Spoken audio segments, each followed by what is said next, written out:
Hey there YouTube, welcome to another episode of Let's Get Better, and today we are on episode 11, I think, and today we're going to go through digital painting. It was asked a couple of weeks ago if I could make a video on how you can actually paint with Photoshop, and so that's what I'm gonna be doing today, to show you some tips and tricks and how everything works, how you set up the program so you can paint with it. So the first thing I want to be talking about is brush settings. If you want to paint in Photoshop, you'll be using the brush tool, which is this one over here, and the brush tool allows you to make a selection out of all sorts of brushes, and they all do their own thing. But something you need to know or learn actually is how you can manipulate the brushes and what settings you kind of need to select to actually get that feeling of having a an actual brush or an actual pen or whatever. Of course, I'm using a tablet. I'm like a Wacom tablet, so I have a pen and a tablet. I don't think you can do. Yeah, I'm pretty sure you can't do this with a mouse. So if you have a mouse, then get a tablet. If you want to paint in Photoshop at least. Okay, so let's go over the brush settings quickly. First thing you need to know is that my Photoshop is in Dutch. I don't know why, but for some reason it's in Dutch, and I can't seem to find a way to put it in English, which sucks. I'm sorry. So, but I think I know what these all mean. So let me just go through it. Okay, so the first thing I'm gonna be talking about is the shape dynamics, and an important thing is that you have pen pressure selected here, and these can be off. But this is the if you like turn this one off, then you're not gonna have the effect of an actual yeah, like of the actual pen, like where if in real life, if you would press really soft, you would get a small line, and if you put this on and it is on pen pressure, then it does just that. Okay, so this is an important one if you want it to act like a brush or like a pen. Okay, so the next one is I'm not sure, I think it's transition, at least it's the one below color dynamics, right? And also like lock these settings up. All right, if you have them set up, lock them up so you don't have to redo this every time you select a new brush, because as soon as you lock them up, then that will sort of like enforce these rules on all the other brushes. Okay, so this one you also want it to be on pen pressure. If you don't have that, you will notice that it doesn't really matter how hard I press, it's always going to be on full opacity, and yeah, which is nice. If you're inking a comic or a line art, then this can be really nice. This can look really nice. So it's not completely useless, but when I paint, I always do this because I want it to really have a difference if I'm doing a soft stroke or a hard stroke, you know? Okay. And then there's another one, and it says smoothing or airbrushing. I'm not sure. I don't know what it is. I don't think it actually makes a difference. Maybe it does. If you're watching this and you go like, yeah, that makes a difference, then maybe you should tell me, because I have no idea. All right. And then there's also like the pencil or the brush settings thing itself. And then you have like the space between the brushes. You can play with this when you're have just a normal round brush. I recommend it always having it on 1%, so you don't have those sort of like rigid edges. Like if you're like right now, I'm having a large canvas. I think it's like 4,000 by 2,500. If I now like put this down like that, I would zoom in, you will start seeing that it is very smooth, right? But normally it's like 25%, I think. And you can already see it happening here. If I then put a brush, then it's like it's all jittering and it's like rigid. So if you would be painting like this, then you don't really see the difference, you know, it's all fine. And then you go in because you want to detail something or clear something up, and you go like, huh, what the hell, you know, it's all messy. So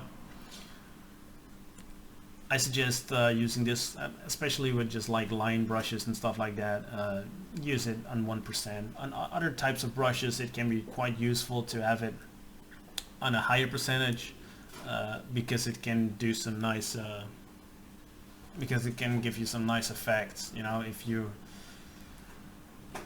for some reason need some effect, some particle, or like a necklace or whatever, you know, something like that, then yeah, then that can be useful. But normally I have this on 1% or 10% or whatever.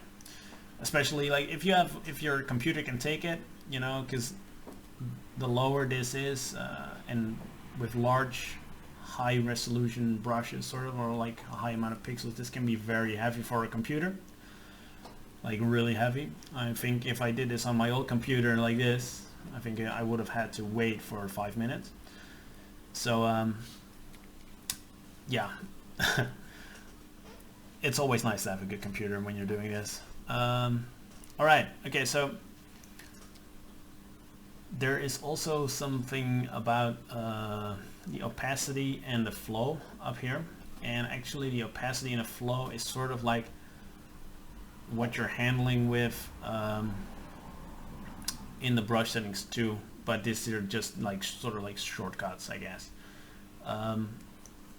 For the flow, if you mess with the flow, it's not gonna be doing much to this brush, but if it is 25, yeah, okay, that's like the how much a brush sort of repeats it. So if you see it, like this is kind of messed up, and it's also becoming less opaque, so there's much more transparency in it, because it's, yeah, it's not giving you a lot of new brushes the whole time. Okay, so if you, I to be honest, I rarely ever mess with the flow rate. I think it's always just on 100%. But I do know that if you are making clouds, for example, if you would be making clouds, maybe I can do a little, then it can be really nice. Let me just show you, because then it's sort of like,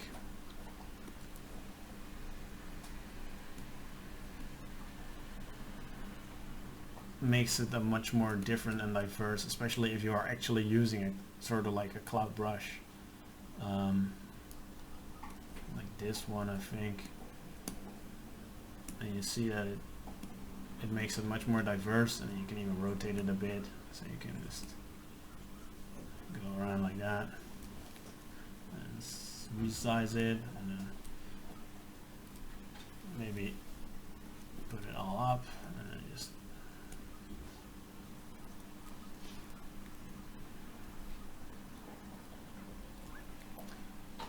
but an important thing that you need to remember actually is that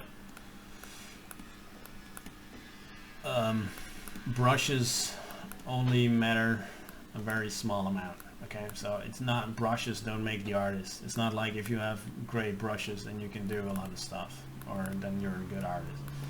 It's, I get a lot of that. I get a lot of questions like, what brushes do you use, or you know, but to be honest, it doesn't really matter. I mean, I know how to do this with a soft brush or with a round brush as well. It's just like custom brushes are mostly just shortcuts. I think that's like how you have to see it, as shortcuts to certain effects that you otherwise could just paint. And then with a custom brush, then you can just like skip that because it's already like pre-painted, that effect. I think I have a really nice round brush that is sort of like a glow effect. Yeah, I think that's this one. Yeah, I think that's this one. Let me just check. Yeah, okay, so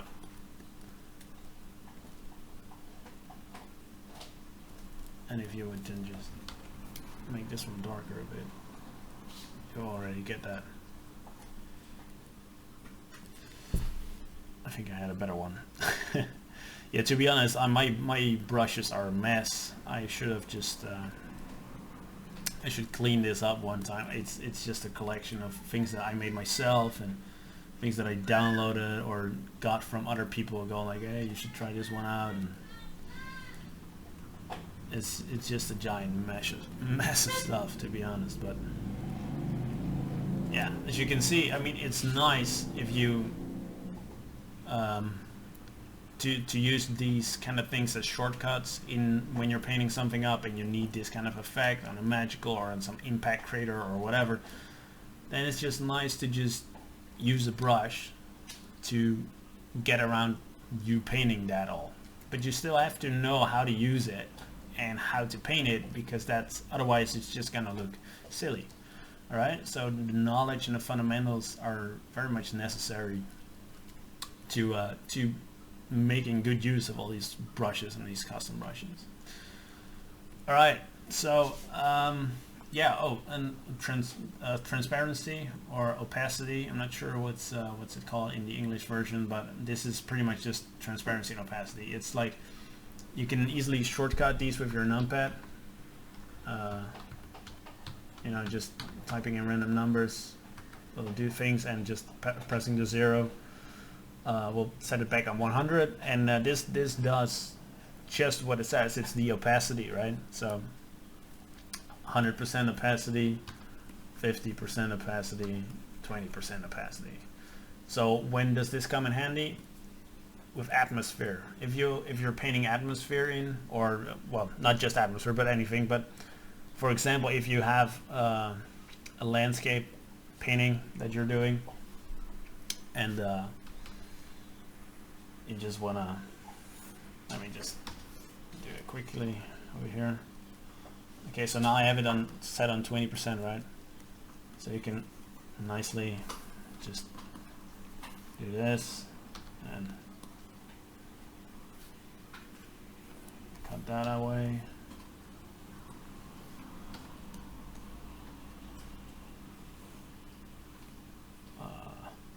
Not sure what I'm doing. Hang on. And then because it's so like a low opacity, you can really make a nice, you have more control over it, other than just if you have it on 0 and you're putting the atmosphere and you go like, oh, it's not. If you have it on 100%, it's much easier. You really have to like, ooh, I'm pressing too hard, maybe I'm pressing too soft, and with just lowering it, you can just really play around with it. Maybe I need some bit more here, whatever, and you can just easily go and manipulate things and stuff. So that's a good thing. That's why I use it. All right. Okay. So next, I want to be talking about how you can blending stuff. I think someone asked like specifically who wanted to know how to blend stuff in Photoshop. Well, it's pretty much just about using a soft brush or a brush that has some softness to it, and then it's just like a matter of time. Like especially with the low opacity over here, it's much easier to just like getting things to gradiently yeah, sort of like smooth over into one another, and pretty much blending just takes time really, and especially when you're putting in a new color or something. I mean, Photoshop does pretty good, it's pretty good at it, but not too great, so you really have to just like, yeah, use the opacity settings and then just like slightly move from the one color into the other color, just color pick along the way to really just like smooth it over to get that really smooth and nice. So blending is I mean, it's not that hard. It just takes time, and you take some time to getting used to it, and knowing where to sort of like pick up the next in line to really get that nice effect of it being a smooth transition. Yeah, and to be honest, don't paint everything with a soft brush, you know, because it's going to be so digital and it's going to be terrible. So it's going to look too digital. It's going to, yeah, I personally really don't like that look. I personally like it that if it is painted digitally, it still sort of feels like a traditional painting, or at least it has some features of it, you know, where it's, if you would zoom in, it would be like messy, you know. It wouldn't be, it looks rendered from afar, but as soon as you go in, it looks much more, yeah, like crap, I guess. It's just a big mess, you know. But if you zoom out, it looks detailed, and I mean, I love that stuff. That suggestion of detail is something that is I'm trying to get much better at. Right, okay, so next thing I wanted to talk to you about is about creating your own brushes. This is something I have I think there's yeah, I've made a tutorial on it's on my YouTube. It's one of the first videos I did. And it's about creating brushes and how you can create brushes from photos. But right now I'm just going to quickly do a small thing about how you can just make brushes in general. All right. Okay, so the first thing you need to do is you make something you want as a brush. All right, so like right now, let's say I want a sort of like a chalk brush. So I just made a little scribble, and I refine it a little, make some more teethy things, and I don't really have a purpose for this brush, but normally I would maybe have a purpose where it's like a couple of leaves, or I cut something from a photo or a cloud or whatever, you know. Okay, so I want some softness to it over here. I'm not sure if that's gonna make any difference, but okay, this is like what I want. All right, I want this to be a brush. Then I select it, and I go to edit and go to define brush preset. I think that's what it's called. Okay, so then you just gonna hit OK, and then if you go back to your painting, if your brush tool, you'll see that it's already changed. And you open up the brush settings, and you, like, this is the basic brush right now. All right. So if that immediately works, then awesome. But for me, I think it's too rigid. So I'm gonna try and see if I can smooth it out. And you'll see that I think this is much nicer looking. And I think I could really use this as a brush. You know, this is cool. Okay, so I changed this, and then you can go over all sorts of stuff here where you can like spread it, or like sort of like put different effects on it. You can just I just go and experiment with it, you know, just create a whole bunch of brushes and just see if you can make some cool differences in them. And you'll learn to use the program that way, and you learn like what you're capable of, and how everything works. So I definitely recommend you just going and making some brushes and just trying this out. All right, and just try to see if you can make something really cool. Maybe it's really handy. Okay, so for now, I think this is that's all I wanted. All right, I'm much more of a painter anyway, so I think this is a nice paint brush. Then you just go to the little icon on the right. It's the same icon as the new layer icon. You press on that one, and you can, when you do that, you sort of like save the brush as you edited it. So now you have the old brush that is the rigid one, and then next to it you have the smoothed out one. So I'm super happy right now, right? So okay, yeah, okay, so that's how you make a brush. Okay, so next thing I wanted to explain a little bit about is layers. Okay, so everything in Photoshop works on layers, right? If you start with a background layer, which I pretty much always leave as a white one, and then I just build on top of it. So layers, everything, you put everything in layers. All right. There's certain effects to layers, and I'm going to show you 3 of them that I use quite common. That is the overlay layer, the multiply layer, and the color dodge layer. And I'm gonna grab a little character here, and I'm going to show you what these layers do. Also, there's a clipping mask. This is really useful. Clipping mask layer makes it so that you can paint anywhere on the character. Oh, wait up. First I have to remove the white. Okay. Now I can paint everywhere except on the character, and I won't go out of it. So this is awesome, right? This comes really handy when you start doing character sketches, or when you have characters or different elements in the scene. You can just like line them up. If you have a scene like this, then this is like the background layer, and you have like a dude and another dude and like a house, whatever.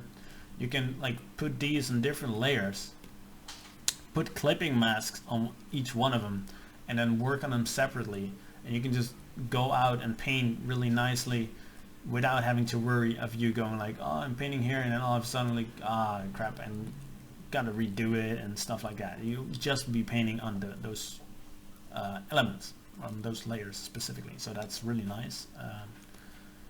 Be sure to use that in your work. That's really good. Yeah, okay, so the first layer I'll be handling is the overlay layer, and the overlay layer is what I use normally to bump up some values. Like for instance, if this guy was I'm gonna just tone it down a little bit. Okay, so I'm gonna make him a little darker, right? But I was like, oh, I made it too dark. Maybe I wanted to light it up a bit. So then I can use the overlay layer, and I can just smoothly paint in some more light. You can change, of course, the colors, because it doesn't really make sense for it to be orange for some reason. Okay, and you can also like get some more fleshy tones in there when you darken it up a bit. So that's really a good way to do it. But I do warn you, if you paint your values with an overlay layer, that's gonna be all messy. All right, so try and paint everything in a normal layer, you know, in a normal way. And then if you want to bump things up, if you want to lighten it or darken it or change the color slightly or give it some more teeth or whatever, then use these special layers. But try to live without them. All right, these are just like to correct your own mistakes or to make your work a little better. But don't use them primarily to lighten things or to make shadows or whatever. It's gonna look silly, and it's gonna probably also become a mess when you start to paint over it and stuff like that. Okay, so another one that is a very useful layer is the multiply layer, and that is used to, well, pretty much do the other thing, is to make things more dark. And you can, especially if you use this with a soft brush, then you can really nicely like put some more shadows into him, or make the shadows deeper, or maybe add a strong color to a certain shadow. So you can push things back, you know, cool colors go back, and warms go in front, or the other way around, and you can just have fun with that.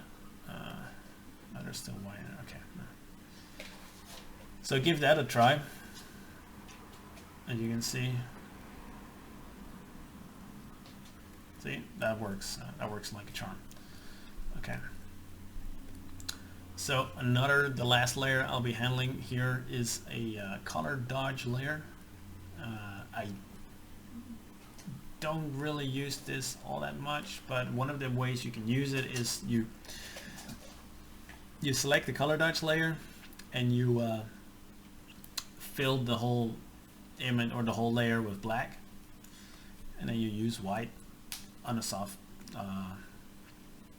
with a soft brush or some other brush. You just experiment with it, right? And then you can just make some really strong highlights, which can look really good on metal, as you can see. Not so much in the faces. Although if you have like a side, for instance, if you want to tone it down, you can just paint with black over it, okay? But if you would have like a side light or something, then you can really just go like, wow, this guy is just being lit from the side. Woo. See? And that looks really good, I think. And you don't really have to, and it's just, it gives a sort of like filmic effect, right? It's really nice. So you can use it on the swords, whatever, on his hair. You can do all sorts of stuff with it to give it a certain, to give him nice highlights, I guess. So yeah, that is something you should try out and experiment with all these techniques and with all these options and features in Photoshop. That was it for this little demo. I'll probably be making another video like this one, but then with a bit more advanced techniques and advanced tips, and probably more about if you want to use photos in your work and stuff like that, when you can really just go in Photo Bash and use textures and stuff like that, and how you can like successfully use them without looking at like a photo collage, because that's most of the time that's how it ends up looking, like a photo collage, and I don't think that's what the artist wants. It's just that he doesn't really know how to do it differently. Anyway, so I hope this was useful. Thank you for watching. If you haven't subscribed to the channel yet, then please do, and press a thumbs up if you like this video. Yeah, see you next Wednesday for a new episode. If you have any questions or comments, then leave them below, as well as requests on topics that I can handle. Yeah, okay, so thank you for watching and see you next week. Goodbye.